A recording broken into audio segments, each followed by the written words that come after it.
chicos y chicas y bienvenidos y bienvenidas a un nuevo vídeo con el que iniciamos y estrenamos no solo un nuevo bloque temático, sino además un bloque de contenido general. Vamos a empezar la parte correspondiente de nuestro temario a la historia. Y para eso, pues tendremos que empezar por el principio, preguntándonos ¿qué es la historia?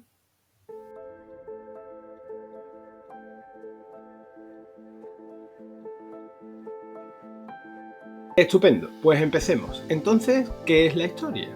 Cada vez que preguntamos esto en las aulas, surgen respuestas del tipo aquello que le pasó a nuestros antepasados, lo que sucedió hace mucho tiempo, acontecimientos importantes en la historia, con lo cual estamos metiendo la definición en lo que intentamos definir. Respuestas que, sin ser del todo incorrectas, no son precisas. Para contestar a la pregunta ¿qué es la historia? De forma precisa, tenemos que saber que la historia es una ciencia que estudia el pasado del ser humano. ¿Cómo aborda el estudio la historia de este pasado del ser humano? Pues a través de una serie de elementos que analiza y que veremos un poco más adelante, que son las fuentes históricas. Pero lo más importante de todo es que ese análisis de las fuentes históricas, se realiza mediante el método científico. Por eso es una ciencia. Aplica una crítica científica a el estudio de esas fuentes. Y ahí es donde está la clave. Os decía que ahí está precisamente la clave porque esto responde a la segunda pregunta que habitualmente solemos hacer en las aulas cuando introducimos el tema de la historia. Muy bien, la historia es una ciencia, pero ¿y a mí para qué me sirve estudiar historia? ¿A mí para qué me sirve saber sobre la Edad Media, el feudalismo, el Antiguo Egipto, el Imperio Romano? Pues precisamente estudiar no solo los acontecimientos históricos en un orden, sino entender las causas y efectos de los fenómenos históricos a través del punto de vista de los historiadores y analizar cómo los historiadores a lo largo de valga la redundancia, la historia, han analizado y criticado científicamente esas fuentes históricas, pueden llegar a entrever la veracidad de estas fuentes. Actualmente estamos en un momento en el que la información nos llega desde muchísimos lugares, no solo por medios de comunicación o de información habituales, como podrían ser periódicos o informativos televisivos de cualquier tipo, sino que además el mundo de las redes sociales hace que nos esté llegando información continuamente, sin filtro prácticamente. El filtro ya tenemos que ser únicamente nosotros.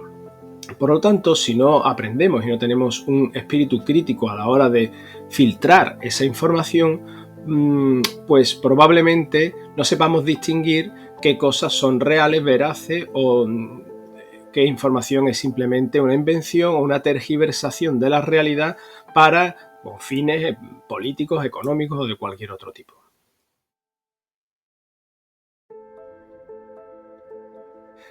Claro, y ahora me diréis vosotros, un momento, ¿ha dicho que las fuentes históricas pueden estar inventadas, pueden ser tergiversadas? Entonces me está intentando decir que la historia puede que no sea realmente las cosas que estudiamos como realmente pasaron. ¿Puede que la historia sea subjetiva? Pues sí. Hay que distinguir para eso, pues, dos cuestiones importantes.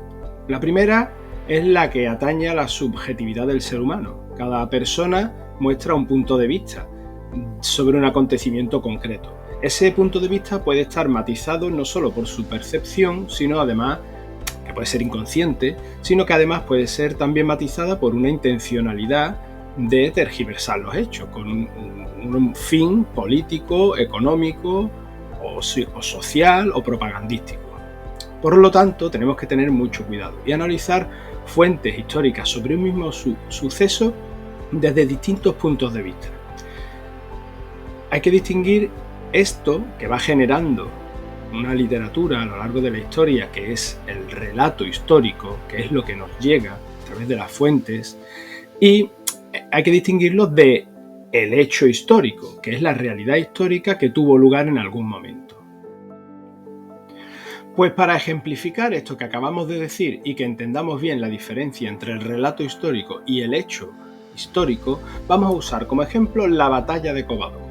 Es una batalla que tiene lugar dentro del contexto de la invasión islámica de la península ibérica en torno al año 722, en la que cristianos y musulmanes se enfrentan. El resultado es, según nos ha llegado a través de las fuentes históricas, la victoria del bando cristiano. Pero las dos versiones de los textos son sumamente diferentes. Si leemos las fuentes cristianas, una enorme hueste de musulmanes fueron vencidas por un pequeño grupo de valerosos cristianos capitaneados por Don Pelayo y además con la intervención divina y milagros que obraron la Virgen y Dios para favorecer a los cristianos. Sin embargo, si leemos las fuentes islámicas, un grupo de cristianos muy reducido estaba atrincherado en una peña y los musulmanes lo tenían sitiados. Los cristianos fueron muriendo de hambre y por los ataques musulmanes hasta que solo quedaron 30 personas que ya al no suponer una amenaza para los musulmanes los abandonaron ahí. Es decir, que los musulmanes se retiraron. Y esto puede ser entendido como una derrota o una rendición. ¿Cuál de los dos relatos es el verdadero? Pues quizá ninguno de los dos. Pero por eso tenemos que entender que hay que contrastar las informaciones que nos llegan a través de las fuentes históricas.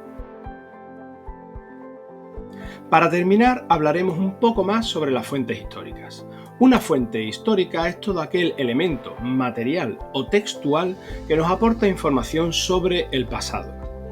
Pueden ser fuentes directas o primarias si son elaboradas por los protagonistas del acontecimiento histórico del que se da constancia o por gente muy cercana y que vivió muy próxima al momento de ese acontecimiento. Sin embargo, son fuentes indirectas o secundarias cuando tiempo después esa fuente histórica es elaborada por gente muy distante en el tiempo al momento del acontecimiento histórico. Por ejemplo, nuestros libros de texto son fuentes secundarias porque nos hablan del Imperio Romano, pero son escritos en el siglo XXI. Además, contamos en términos históricos desde hace muy poco, con testimonios y fuentes históricas audiovisuales. Una grabación, una fotografía, un podcast o un audio de cualquier otro tipo pueden ser también fuentes históricas. Frente a la gran importancia y protagonismo que tienen las fuentes históricas escritas, tenemos que poner de relevancia el papel de las fuentes históricas materiales, es decir, de los restos arqueológicos. Tengamos en cuenta que la historia comienza como tal historia a partir de la invención de la escritura y solamente desde ese momento tenemos fuentes escritas. La mayor parte de la historia de la humanidad sucede en un momento en el que no hay escritura. Por lo tanto, los historiadores solo cuentan para reconstruir los modos de vida que se dieron, por ejemplo, en el Paleolítico o en el Neolítico o durante gran parte de la Edad de los Metales, solo cuentan con los restos arqueológicos.